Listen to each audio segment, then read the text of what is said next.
You're very good at this. You write about the near future, then the future happens. Thankfully, and especially for my friend Franco, the owner of Cafe Milano, that was averted. And so we'll just go back. You had a scene where the Can cafe. I tell you the funniest thing about Cafe Yeah, Milano? please, Every please. time we go there, the first question that Laurent asks us, the very famous maitre d' of Cafe Milano, is, would we like to sit in the blast zone or not in the blast Right, zone? exactly. And so for my viewers and listeners, what Daniel's referring to is there's a scene in one of the Alon books where there's a bomb that goes off. A terrorist has planted a bomb. Cafe Milano is one of the more Tony restaurants in D.C., and it's well visited by the nation's leaders, cabinet members, presidents, etc. Bomb goes off in the restaurant, and obviously people are hurt. Gabriel Alon himself is wounded in that attack.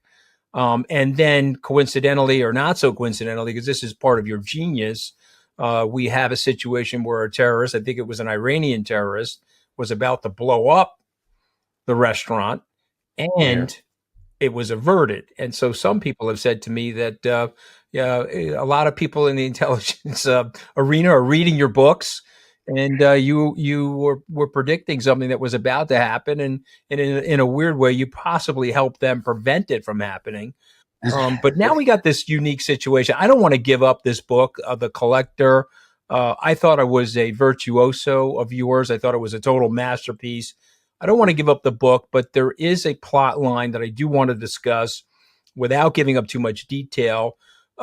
If there was a bomb to go off in the Ukraine, a nuclear bomb, of course, the Russians would want that to appear like a false flag situation, that it wasn't, in fact, them.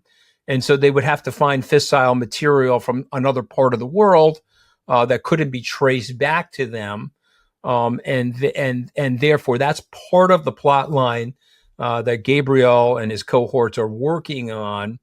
One, had you come up with that plot line? Give us a little bit let us get into your inner sanctum, if you don't mind, and tell us about how your characters are evolving over the course of this series. Um, well, let's go to the plot line first. You remember last October, November, we became uh, alarmed, and I think that's the right word, alarmed by the kinds of statements that Putin was making, not only Putin, but the people around him and his propagandists on Russian television. I mean, daily warnings that Russia was going to use nuclear weapons if it felt it needed to. It was just a drumbeat of very loose nuclear talk coming out of Moscow. But I think more alarmingly, we were picking up signs that the Russians were really casting about for an excuse, a pretext to use nuclear weapons, and that they were trying to perhaps create a dirty bomb, not a actual detonatable bomb, but a dirty bomb, a radiological dispersion device, and that they were looking for perhaps material from a Ukrainian nuclear power plant or something that they could then create, have a dirty bomb attack, then use that as a pretext to launch their own tactical weapons. And we were so alarmed by this that President Biden took the extraordinary step, and I don't think we can understate how extraordinary it was, of publicly warning Vladimir Putin, do not use nuclear weapons or a dirty bomb in Ukraine, that it will be catastrophic. And there's a lot of happy talk during that period from people. Well, he's a rational actor. He would never do it. This is, gamesmanship on his part. But behind the scenes at the White House, CIA, the Pentagon, we were table-topping this, Anthony. We were worried that something was going to happen. So my novel is set during that period. It is sort of an alternative history, if you will, of that, a hidden alternative history of that period. And for a dirty bomb or a false flag nuclear attack to have any, and I stress that word, any credibility. The fissile material could not come from Russia's nuclear stockpile because we could, in very short order, by testing the radiological fallout, we can determine the provenance of that material. So that's what the plot is about. So does your wife Jamie ever get jealous of all these beautiful women that you create in these novels? I mean, we're now dealing with Ingrid Johansson. No, she's okay with it, right? No. She's okay with these. These okay. I love pairing Gabriel with a good commercial, beautiful woman at his side, and I think that the character that I created in this novel it's one of my favorites that I've done in a very long time. Yeah, I was going to ask you that. I mean, she is by far for me the most I don't want to say the Black Widow, all the different. I don't want to say the most. She's at the top of the list because she's got everything going on, including the environmentalism. So I'm a criminal, but I'm also an environmental. I'm a criminal environmentalist, which I find to be literally very, very enjoyable. She was going to be paired with a oil company executive, and so literature is and tension requires conflict. And so we have a radical environmentalist paired with an oil executive to try to save the world. I gave that to her character. But she was a delight to work with. There are a couple of scenes in the novel, with some of the dialogue and exchanges and banter between Gabriel and Ingrid Johansson.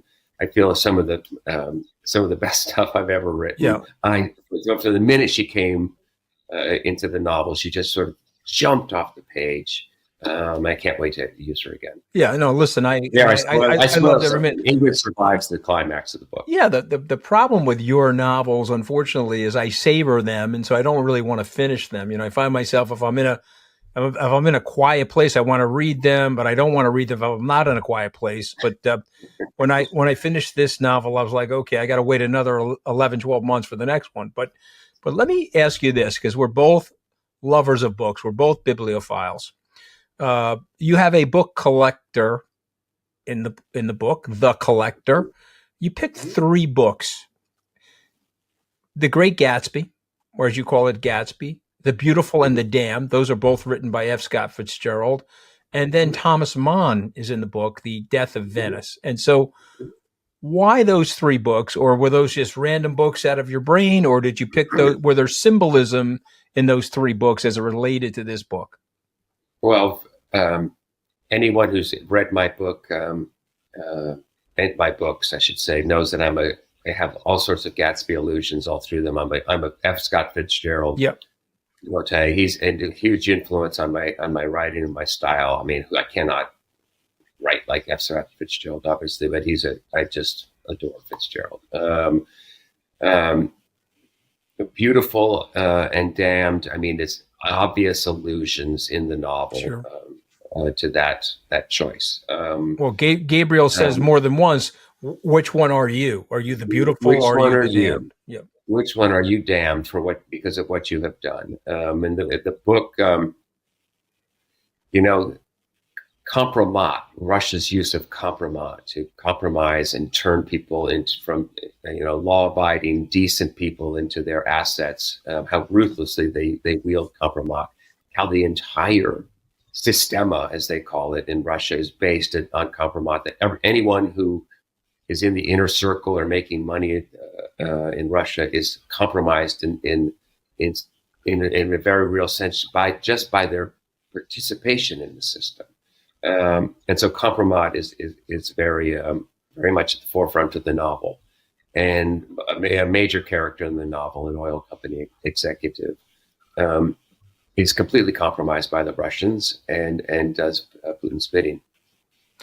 The Fitzgerald references. I may have told you this. I grew up in the town of Port Washington, where Fitzgerald at the tip of the town is what he said was East Egg. It's Sands Point, and West Egg was Kings Point, and so we were forced very early in our lives to read Fitzgerald's works because he was a celebrated figure in our town. He said something I want you to react to. He said that there are no second acts in American life. Did he get that right, Daniel? Nope. No. He, you know, Donald Trump is on about his 18th act or something like Right, that. exactly. I think that you do, um, if you have a huge fall, it's difficult to come back from that. I would think in American life. Um, but look, we're a forgiving country. I think still. I hope. He had a you know he wrote Gatsby. It took him a very long time to get tender as the night finished. I mean, it's a combination of about two or three manuscripts. He had all kinds of false starts. He was struggling with drinking, and then he went sort of downhill from there and ended up out in Hollywood. Didn't have the career that he should have had, and maybe he was in a weird way um, foretelling his own future. Yeah. No, it's an interesting thing because I often think about it. I'm on my ninth act myself, Daniel. I'm talking to you on the anniversary of my White House press conference. Okay, and so 11 short days later, I was blown from the White House. But yeah, as I tell people, life goes on. You Lucky don't you. have to take yourself that seriously. But I just find Fitzgerald, for me, like for you, is a very compelling novelist, and he was in touch with a lot of our feelings and emotions. And I think you do that. I think you do that beautifully. I mean, you explain all of our contradictions. So let's talk about this philosopher king, Gabriel Allon. Okay. I heard the interview with you and George Stephanopoulos where you talked about Allon being a cold figure in the beginning, and now he's more likable to you. He seems like he's become more of a philosopher king. He's more accepting of human frailty. My grandmother had one of the best lines that I always share with people: "The best among us choose not to judge human frailty so harshly." It was sort of she was very Roman Catholic, and her attitude was, "We're all frail. Let's take it easy on each other, and not stand on ceremony." So tell me about your friend Gabriel Allon. How has he evolved? And do I have it right? Has he become more of a philosopher? He's more like Solomon now. He has the slingshot of David, but he talks more like Solomon now. Yeah, I think that I don't know if you ever saw the documentary "The Gatekeepers." It was about the recent Yes, it was on shin show. It was that on Showtime. Yep. Hmm. yes, and I forget which one it was, but he remarked that all of us become liberals in the end, meaning all of us who fight um, this secret war to defend Israel in this neighborhood, and who sometimes do operations and assassinations and targeted killings, and who are on the front lines of this sometimes very dirty war. That in the end, they all become quite liberal in their approach, and they want to have do whatever they can to end this conflict and make peace in reasonable terms, obviously. And Gabriel certainly um, fell into that camp quite early. I mean, he is by no means an extremist or anything like that. What it has happened is that he's just become. I've lightened the series. I've lightened the tone. Placing him in Venice gives it just a wonderful um, look and feel and taste and smell to it. The food, the wine bars where they stop in the afternoon and have a little chichetti. It's just a delight to set the series there, or to base the character there, I guess is how I would describe it. He is hysterically funny. He is quite humorous. I mean, when you read the dialogue, every piece of dialogue, everything he said is just slightly off. He never responds directly to something. It's quite funny. Um, it's a thriller. It is at the end of it. It is edge of your seat thriller. But along the way, it made me laugh out loud. And some of the responses I got from my broader reading community included lines like "snorted coffee out my nose" when at this Yeah, line, no, things like listen, that. it's So it's such it's got a nice touch to it. it's such And one of the things that Gabriel has done is he has collected villainous characters along the way and turned them into protagonists. That's the magic of the series. People who tried to kill him are now his friends. Thieves, criminals, art thieves, assassins. They are his friends and associates, yeah. and I write them in that way, and that's the magic of the Yeah, series. I mean, and Because then, but he that, but restores that's people. also there's a metaphor for human nature. There's a metaphor for our Right. relationships. 80 short years ago, we were adversaries with Germany and Japan. They're our greatest allies today. We have this sort of thing going on in our lives as human beings. Let's go to Russia for a second. Okay.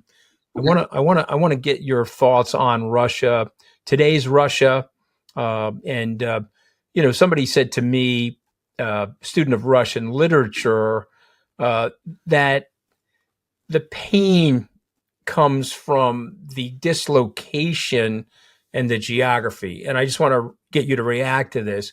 What do they mean by the pain? All that pain in Russian literature, all the struggle of the Russian people, they're not quite in Europe. They're not quite in Asia. And so they always feel left out or as outsiders. And so they vacillate from morose insecurity to great overconfidence and arrogance. What are your thoughts on that? Is that something I you mean, believe, or did they well, have first that of all, I wrong? mean, if you start from the climate alone, okay, Yep. brutal. A brief hot summer, a brief period where we're looking back in history, of Right. course, where you would have fresh vegetables and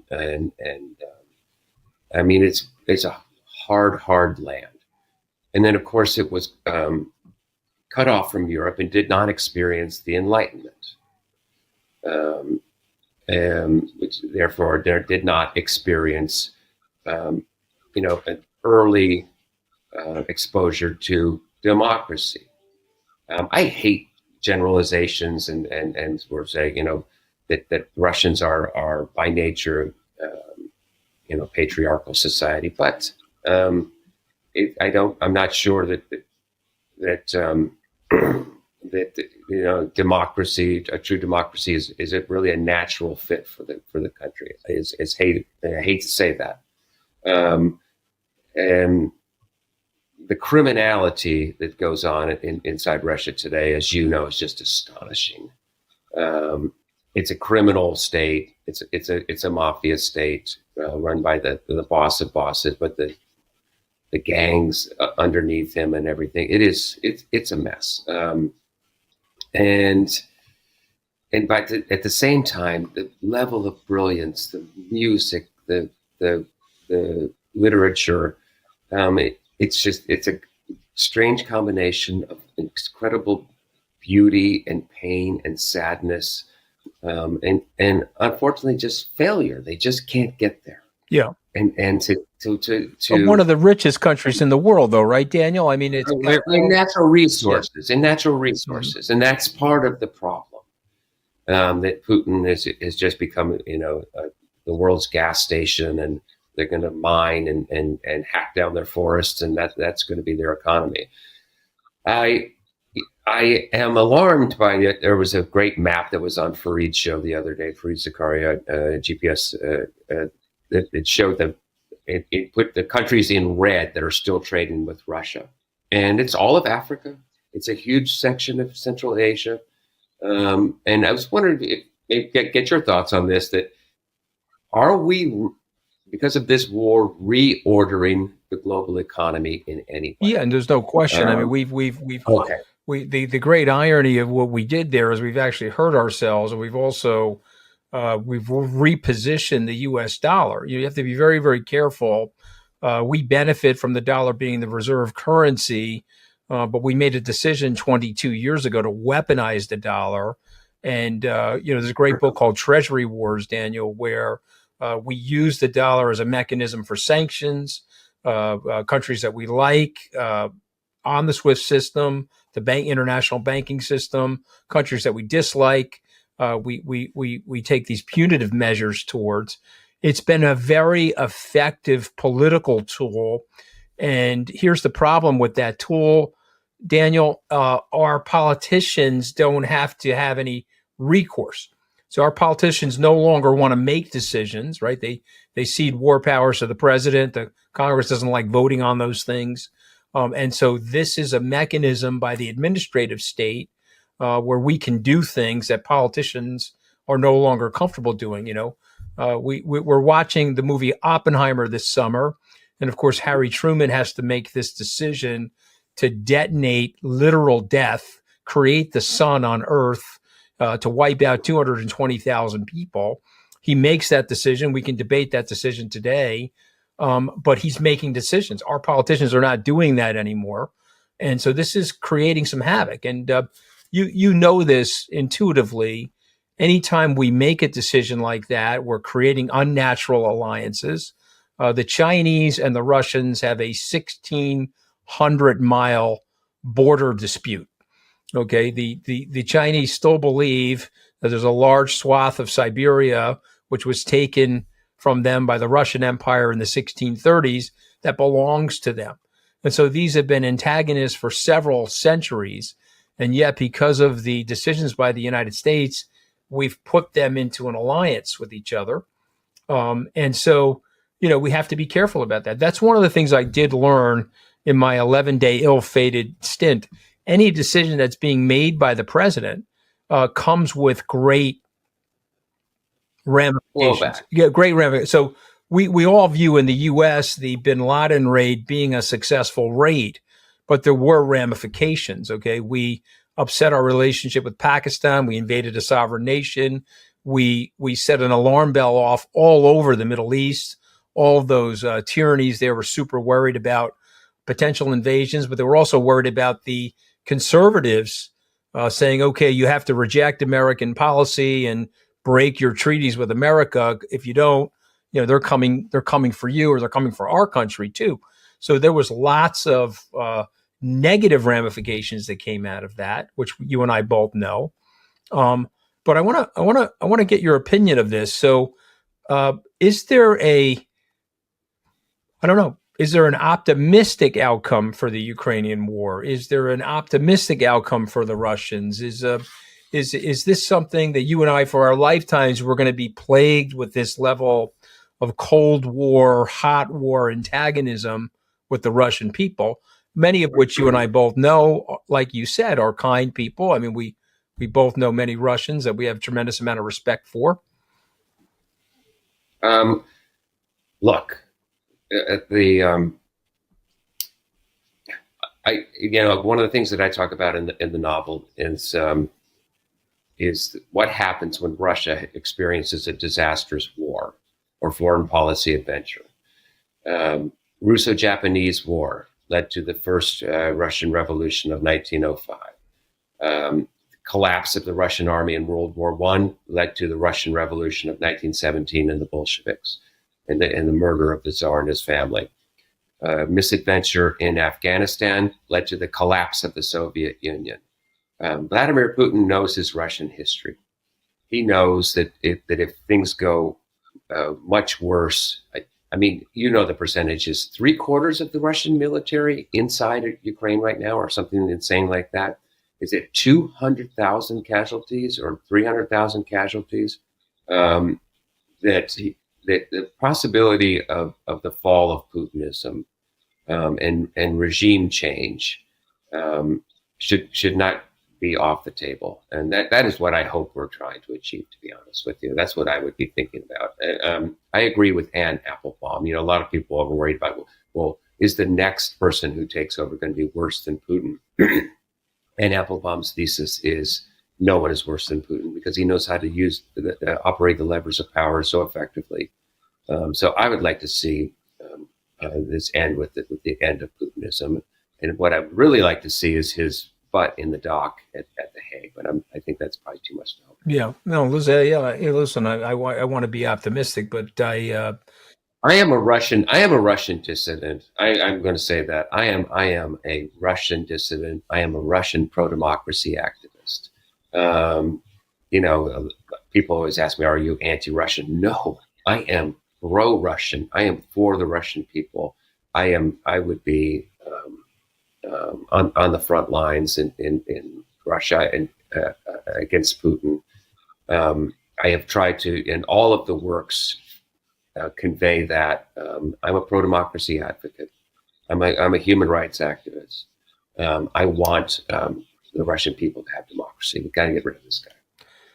I hope that I maybe I'm crazy. I hope that is our unspoken policy goal. Is this to use this as an opportunity to move Putin off the stage. Well, we were talking about Donald Trump in passing, but that's something that both of us would have to worry about because his I mean, rise. Putin. Go ahead. Yeah, I was going to say that Donald Trump's repeated statement that he can end the war on day one of the second term. Well, what is it? What would that look like? Locking in the gains of Crimea and Eastern Ukraine. Just go ahead and hand those over to the Russians. You can be sure that Vladimir Putin is trying to hang on in the hopes that Donald Trump gets back into office. And we should probably expect a great deal of Russian intervention in the next election. Yeah, well, I mean, it would be a great tragedy for us, obviously, if we had that situation unfold, and it would be a challenge to Western democracy. So, the one thing I always worry about with these criminal indictments with Donald Trump is that prison is very empowering for political figures. We know that, right? I mean, we know good examples and bad examples. The letters from the Birmingham jail by Martin Luther King Jr. would obviously be a good example. We should not expect that from. No, but we have bad examples. There's another example. We don't need to. Yeah, no, the Adolf Hitler in 1924. Okay, you said exactly. We have good and bad examples of political imprisonment, but what we do know about political imprisonment is that it does lead to a galvanization of those groups. Whoever is supporting the good or bad political figure seems to galvanize around them. So we have to be worried about that. Nelson Mandela is the one that is apart from Dr. King, Nelson Mandela. Yeah, 27 years in prison, and he comes out to lead the country and do his best to unify that country. Of course, you write about South Africa in your book. We'll leave that plot line threaded there. Okay. Daniel, I want to ask you this because I've always been dying to ask you this, so I might as well ask you this on our podcast. When you think about the world, and the spycraft, and the seam between good and evil in the world, and the complexity, are you an optimist or a pessimist?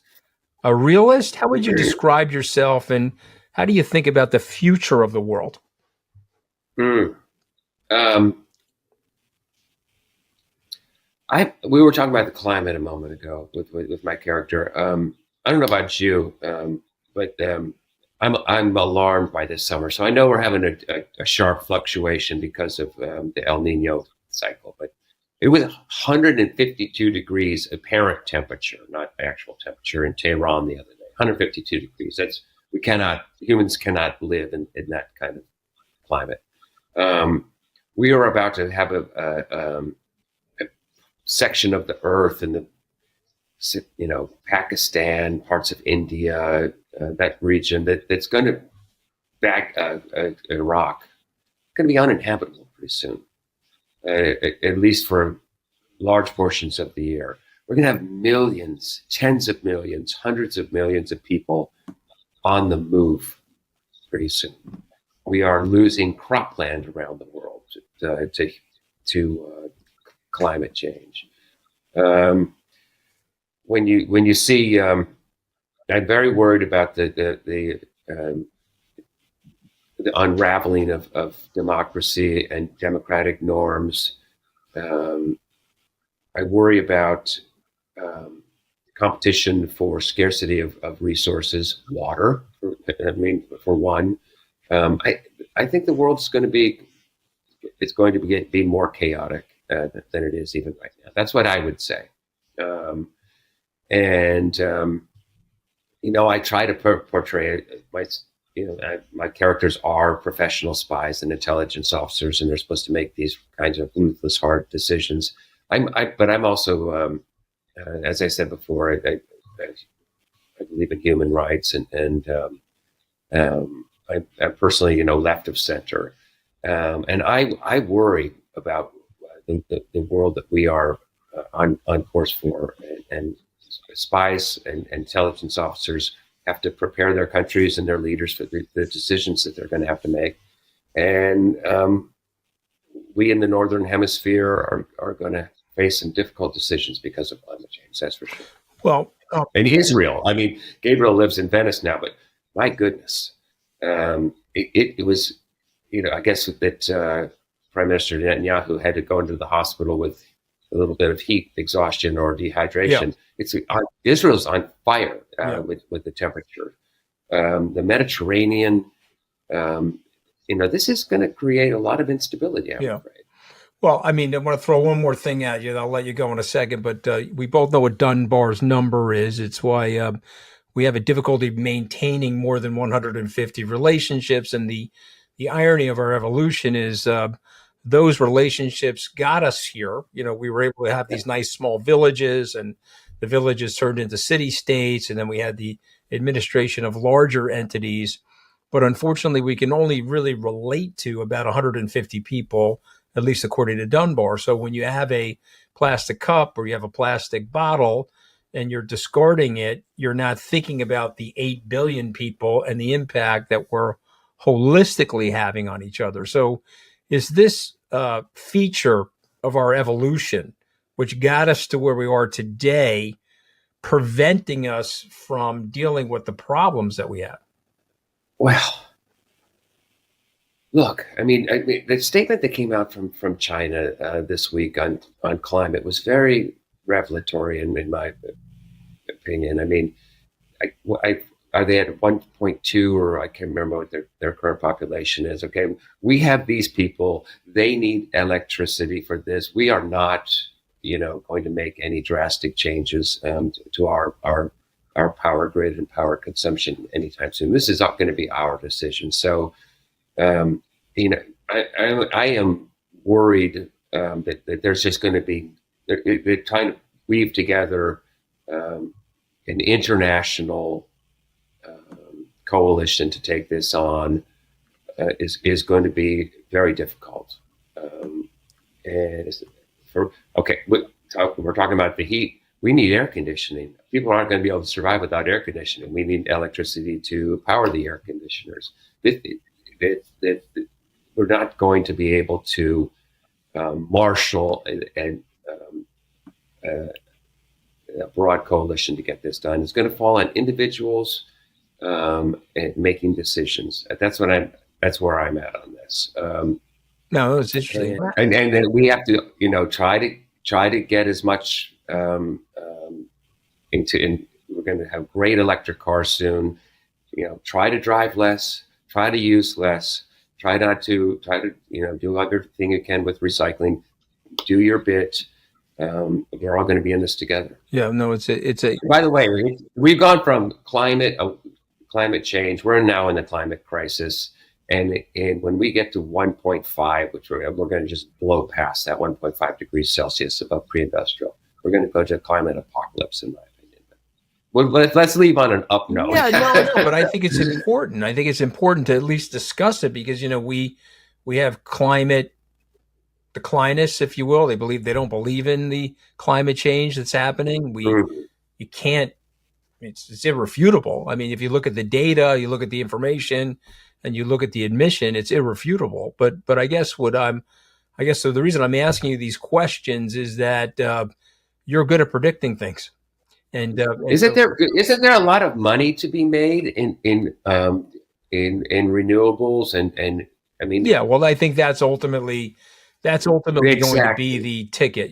I've made investments on the blockchain where you're literally paying people to pick up plastic. Okay, and so you have companies that are producing plastic like Coca-Cola.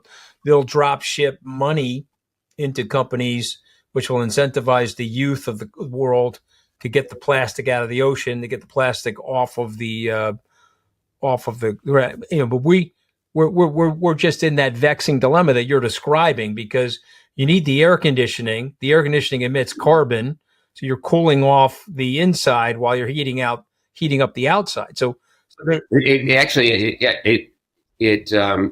well, you emit carbon by, producing the electricity, but you're not actually, you're taking the heat from inside the building and sticking it out on the street. Anyone who's walked along a New York street past an air conditioner knows you get that little blast of warm air, right? So you're making it actually hotter outside. So it is not a solution by any means, but it does keep people safe. No, 100%. So we'll have to see how this happens. So, all right. So we're at the point in the podcast where I'm going to read you 5 words, and then you react to these 5 words. You can give me a sentence, a word, a paragraph. Okay. So let's start with the collector. The collector. Well, I will say that it's a title that I wanted to use for a very long time, and I stayed away from it out of respect for John Fowles' book, and the way I just had to use it, and the way I dealt with it is the one of the quotes in the epigraph of the novel. It is just a perfect. It fits perfectly into the novel. So I gave a tip of the hat to one of my literary heroes, John Fowles, and I stole his great title. Okay. America. America. Incredibly blessed land with incredible people. Let's just take a deep breath. Let's stop this culture war. Let's stop this war of whipping up anger at elites and globalists and this nonsense. And let's heal our divisions. We are a great people. Russia. Find a way to extract yourself as quickly and as painlessly as possible from this situation, and become a decent country. Gabriel Allon. One of my best friends. I love every minute I spend with him. I feel so blessed that I had the inspiration to create him, and I got a few more left in me. Daniel Silva. Work in progress. I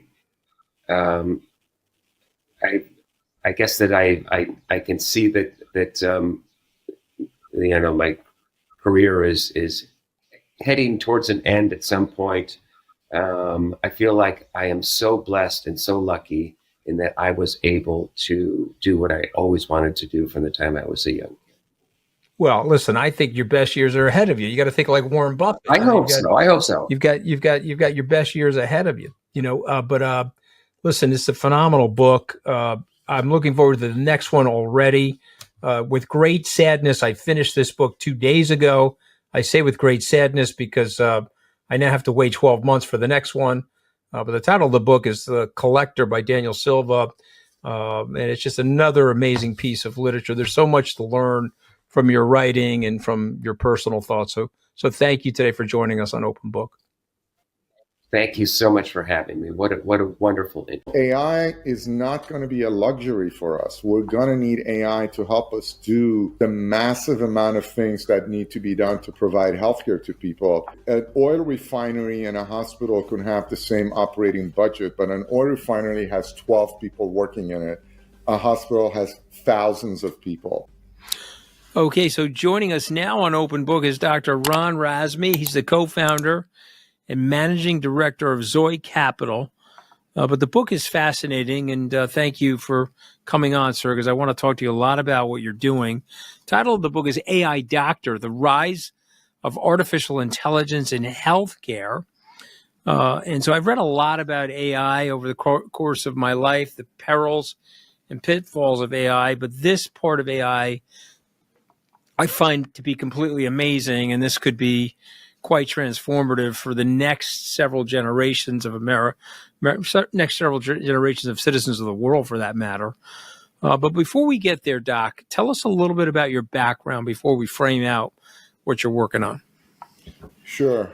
And thank you for having me on. And I'm a big fan, and actually listen to the podcast and some great episodes and insightful discussions. Really, the long form where you can get into the story behind the story is great, especially if you're dealing with something like AI and healthcare, which are complicated and there are a lot of layers. I started out my career as a cardiologist. I was doing my training at the Mayo Clinic, and I got involved in technology development to improve delivery of healthcare. And that ignited my interest to be on the technology and entrepreneurial side of healthcare. So I went back to business school, and after business school, I joined McKinsey. So I worked in the healthcare group at McKinsey for a number of years before I saw the digital health revolution coming. And the digital health revolution was right after iPhone was released. You had smartphones, now you have health apps, you have smartwatches and so forth. So those of us with a background in healthcare and technology got excited that we can change how healthcare is delivered more efficiently, more effectively using modern technologies like smartphones and digital wearables and all of that good stuff. It's been more challenging than we thought, to say the least. And we'll get into some of those reasons, but AI is now giving us a reason to be optimistic that we could improve quality, improve convenience, and lower cost at the same time, but not overnight. I mean, one of the things you say, which I totally agree with, the machine has no emotion, so the machine is analyzing data. I think it's the quintessential objectivity. There's no, it's so powerful that it can think of thousands and thousands and thousands of different permutational outcomes of what something could be, which could help you from a diagnostic perspective, rule things out and rule things in. But my question to you, though, sir, is that given the overall space, what is the real impact? Is it cost savings? Is it drug discovery? Is it prescription, meaning going to give the precise prescription to the person pursuant to exactly what they have and what their blood type is and all that other stuff? Or is it all of it? Or where do you think what's the first mover for healthcare AI that's going to get everybody looking around saying, this is it, we got to use this all the time? So I was on Power Lunch on CNBC a couple of weeks ago. The first question that Tyler asked was, Jamie Dimon said on this network an hour ago that AI is going to cure cancer. What say you? You have the book. What do you say? I said, well, yes, but not tomorrow. So it is really a foundational technology. AI is really a technology that goes through a lot of data and information and figures out what it means. That's what AI is. So when you're dealing with healthcare, you're dealing with a lot of information. A human body has billions of genes, trillions of microbiomes. We don't really know how all of this stuff works. We've made progress. Life expectancy has gone from around 35 to 80 in the last 150 years.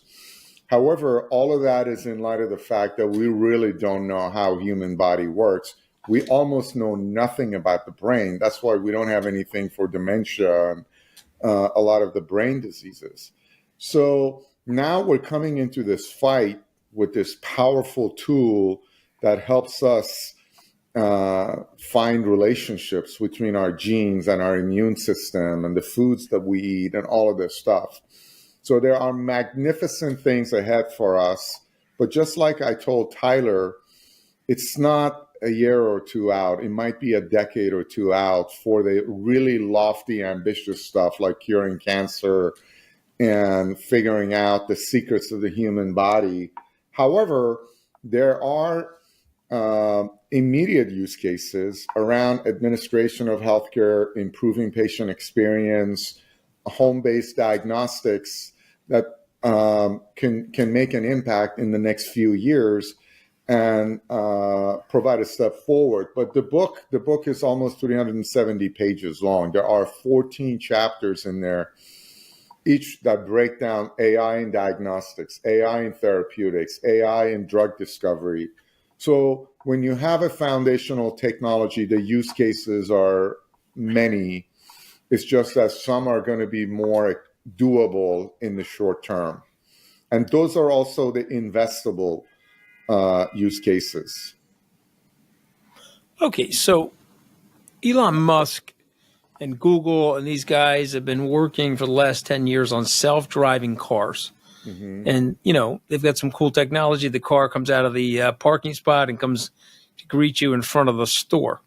That one seems to be working okay. But in general, driving, getting on and off the highway, they seem to be having a problem with. Should we be concerned about AI not having that human touch and potentially hurting us somehow? Making a mistake, crashing the car metaphorically. In 2017, there were 5 FDA-approved AI products. Now there are almost 1,000. So there's been an explosion in AI for healthcare products. However, almost all of them are classified as human assistants.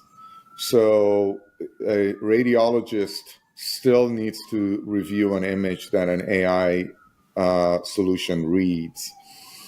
So humans are going to be included in this process for the foreseeable future. AI makes errors. AI doesn't have judgment. There are things that you can train an AI model to do a lot of things, and it does it consistently. It doesn't get tired. It probably does it much more precisely than humans. But there are things that evaluating the cost of making a mistake is not something that AI can do. So right. You and I can have all the data telling us to do something, but our instinct tells us there's a guy with a machete behind the door that we're about to open up. AI doesn't have that ability to calculate the cost of making an error. So it's right. going to need human supervision, but you can offload a tremendous amount of activities onto AI that are being done manually right now in healthcare. Healthcare, the number one problem in healthcare is the shortage of resources. We have a massive shortage of resources in the US. I was in the Middle East as part of my book tour. I went to Bahrain. I went to Saudi Arabia. I went to UAE. Everybody was complaining that they don't have enough doctors. They don't have enough nurses. They don't have enough hospitals. And we're suffering from exactly the same problem. So AI is not going to be a luxury for us. We're going to need AI to help us do the massive amount of things that need to be done to provide healthcare to people. If an oil refinery and a hospital can have the same operating budget, but an oil refinery has 12 people working in it, a hospital has thousands of people. Okay. I want to get to, I think it's fascinating, but I want to get to the government. So I'm going to make you the czar. You're now the guy in charge of all healthcare related to AI, AI related to healthcare. So forget about Democrats or Republicans, and forget about left-leaning strategies or right-leaning strategies. What is the right policy? What would you be promulgating? Yeah, government is critical in this. It's important to keep in mind, working on a follow-on book that talks about supply-side economics. and you ask what does supply side economics have to do in AI in healthcare. I've been writing about economics, macroeconomics for years. But one of the outputs of supply side economics that started in the early 80s was tax cuts, which supposedly would cause economic growth and there would be prosperity for everybody and so forth. And to say it hasn't worked out like that is really understating it. What's happened is when you do tax cuts, you have that budget deficits. We haven't seen the growth that these tax cuts, you see a short-term bump in growth, but you don't see a long-term increase in growth. And as a result of it, you start cutting government expenditures. And R&D expenditure is one of the first areas to go. It's important to realize almost all the technologies we're using today were developed using public sector funding, decades of research in universities, and then they end up becoming commercial ready. So AI has been developed through public sector funding over the last few decades till it reached the point where it was ready for Google and Amazon and everybody else to use the foundational technology and apply it for commercial use. So if I'm the health AI czar, first thing I do is make sure there's robust government funding to continue working on the very basic issues that need to be solved in order for everybody else to have the right tools to put their ideas on top of those tools and create commercial products that improve healthcare, transportation, manufacturing, and so forth. So government funding for basic R&D is one of my pet peeves. And that's why sort of writing about economic issues is critical, because they're so closely tied together. But also, a lot of the data, the way we collect data today in healthcare doesn't yield itself to easy AI analysis. So the data is written in narrative formats. There are no standards. It's hard to analyze that data. We need to come up with new standards on how we collect healthcare data in order to make it easy for AI to analyze. Since AI can take over a lot of the analysis and follow up with patients and create the opportunity for us to do proactive health rather than reactive health, going upstream and figuring out what are the infrastructure things we need to do in terms of aggregating everyone's data in one place. I mean, like, I had an accident by George Washington Bridge last year where they had to bring an ambulance and they took me to Harlem Hospital. I'm semi unconscious. They have none of my records. I get my primary care at Weill Cornell downtown in Tribeca, near where I live. When I went in a few months later for my annual physical, they did not have a record of my accident. This is not good. We're talking about one city, New York City, and my records reside in several different medical centers. You can't really use AI if one person's data is so fragmented. So we need national guidelines to consolidate the data. We need certification of the quality of these AI products by independent agencies. So when a hospital is considering buying something, they have assurances that it's high quality, that it's going to perform. You and I can walk into a CVS, we buy a bottle of Tylenol. We feel confident that Tylenol has been approved, the manufacturing process is being monitored by the government, and that makes that commercial transaction frictionless. It's good for CVS, it's good for you, it's good for government, they collect their tax dollars and so forth. We need something similar in AI where the buyers can be confident that they're buying quality products. And that's another area where government could step in and create the frameworks. So government does have a big role, and I hope they become very proactive with it. Okay, give us some predictions. Wrote a great book. It's 5 or 10 years out from the date that the book was published. What's going on in the world? Am I going to a doctor still? Am I talking into a computer about my symptoms? Are they sending me a remote test kit at home to check my vital signs? Do I have a general practitioner? A couple of things. Do I need my psychologist? Can the AI be my shrink?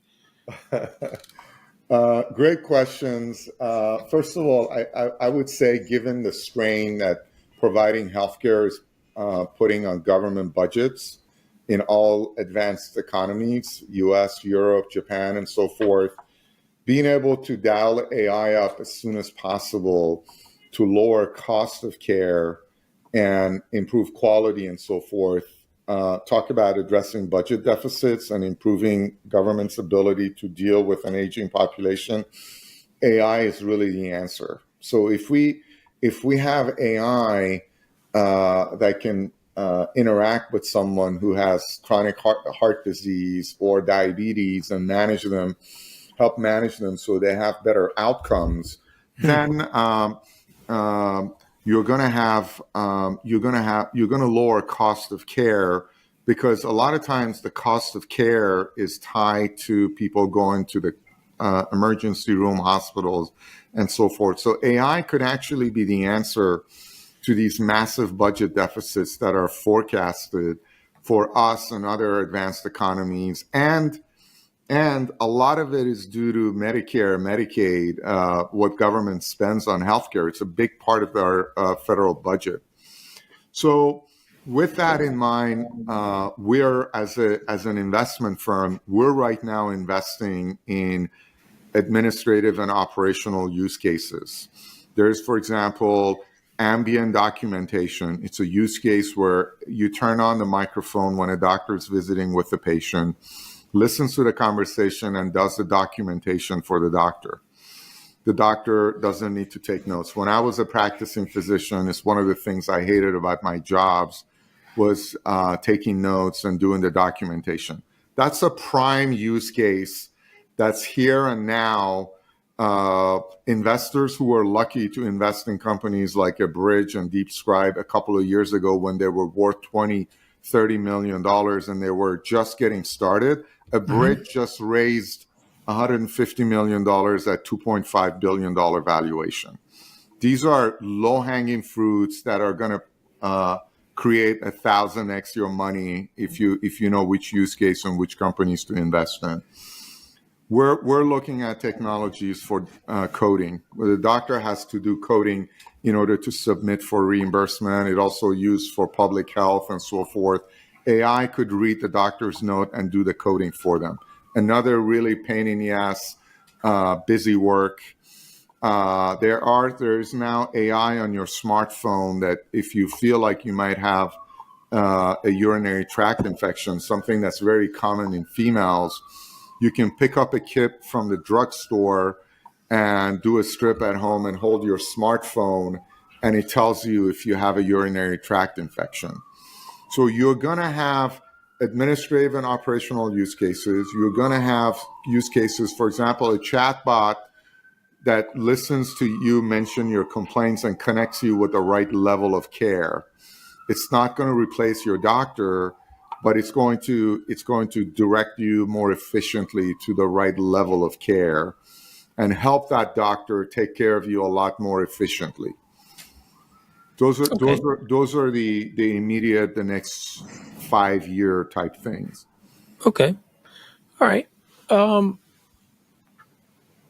At this point in the podcast, I have 5 words that I read out to my authors. And then I ask them to respond to the 5 words sort of tied to their books.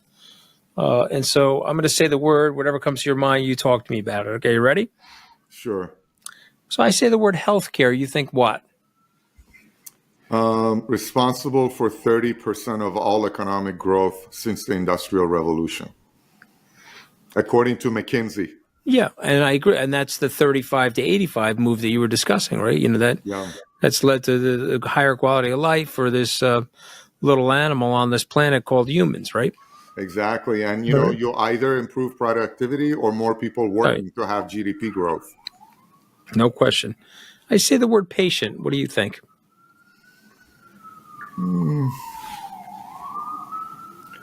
That's a tougher one because there are so many angles. I would say less than ideal experience with healthcare. Okay. Yeah, I mean, if you think about hospitality, a lot of the other parts of the economy, since the digital revolution, our experience has improved so much. But healthcare is still very frustrating. People, Okay. people are they don't know where to get care. They get handed off. They have to navigate a very complicated sector. AI could help with that. Okay. I'm going to say the word doctor. Burned out. Okay. All right. So the AI may help that, right? So let me say the word AI. What do you say when I say AI? Promising with the right safeguards. Okay. How about AI doctor? Transforming healthcare from reactive to proactive. But really, a game changer, though. I mean, Absolutely. Absolutely a game changer. I try not to. I mean, I mentioned in the preface in the book, I make no prognostication or what's going to happen in 3 or 5 years because 5 years ago, a lot of the stuff that was forecasted for AI, none of it has happened. Mm-hmm. There are business model misalignments. There are data issues. As I mentioned, there are workflows that are hard to change. There are real barriers to bringing this technology into mainstream. So the world is going to belong to people who are good at doing upfront analysis, figuring out the right use cases, figuring out how to design a product that dances around these barriers. And that was my motivation to write the book because I've been on the clinical, technical, business side of healthcare. I've had a 360 view of these issues. I've built a company and seen how difficult it is to bring a digital product into the healthcare environment. I've learned that this is more difficult than people think. However, I also appreciate the immense potential if we solve for these barriers, if we make the data more consolidated, if the healthcare infrastructure is upgraded and the way we collect the data makes it easier to analyze, then we're going to start seeing all kinds of benefits because it's going to make medical research much faster. We're going to find new treatments on an accelerated timeline. It's going to allow us right now. The reason wearables and apps haven't really changed the paradigm is because the data they generate, you don't have anybody that can analyze that data on an ongoing basis and combine it with all your other data that sits in probably several different electronic health records and figure out what needs to be done. AI can start doing that heavy lifting for us. And if we start managing patients with chronic diseases in their home environment rather than the emergency room and hospitals, we're going to lower the cost of care dramatically. That's what I was talking about in terms of the impact on federal budget deficits and so forth. But you can see there are issues that need to be solved before that's possible. So in the book, I go into these issues in great depth and try to paint a realistic picture for the entrepreneurs, for people developing these products, for people who are considering buying those for their medical centers or for their research companies, and for investors on how do you evaluate the opportunity. This is one where you need to have a cross-functional view of things to make the right decisions.